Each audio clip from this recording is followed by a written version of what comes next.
સમુદ્ર સપાટીથી 180 મીટરથી ઓછી ઊંચાઈએ આવેલા સમતલ કે સપાટ ભૂમિ ભાગને મેદાન તરીકે ઓળખવામાં આવે છે.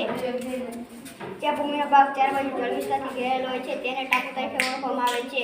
ઉદાહરણ તરીકે નળા બેટ, આંદમાન અને નિકોબાર. પર્વત અથવા ઊંચી જમીન વચ્ચે આવેલી નીચી જમીનને ખીણ કહેવામાં આવે છે.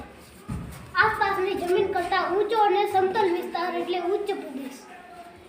બે જળ વિસ્તારોને જોડતી સાંકડી જળપટ્ટીને સામુદ્ર ધૂમિ કહે છે. બે જળ વિસ્તારને અલગ કરતી સાંકડી ભૂમિપટ્ટીને સહયોગી ભૂમિ કહે છે. ઉદાહરણ જ્યારે કોઈ જળ વિસ્તાર ત્રણ બાજુથી જમીનથી ઘેરાયેલો હોય છે તેને અખાત કહે છે. સમુદ્રની સપાટીથી 900 મીટરથી વધુ ઊંચો વિસ્તાર એટલે એને પર્વત કહેવાય છે. વૃક્ષમાં તિરાડ પડવાથી જમીનનો કોઈ ભાગ નીચે બેસી જાય તેને તે બનીને બેટ પર્વત કહે છે. ધરતીમાં તિરાડ પડવાથી જમીનનો કોઈ પણ ભાગ ઊંચો થઈ જાય છે તેને ખંડ પર્વત તરીકે ઓળખવામાં આવે છે. ઉદાહરણ તરીકે વિંધ્યાચલ અને નીલગિરી પર્વત. પૃથ્વીના અંદરથી લાવા બહાર આવીને ઠંડો પડે છે. ઈ બનેલા પર્વતને જ્વાલામુખી પર્વત કહે છે. ઘસારાના કુદરતી બળો સામે ટકી રહેતા શેષ ભાગોમાંથી અવશિષ્ટ પર્વત બને છે.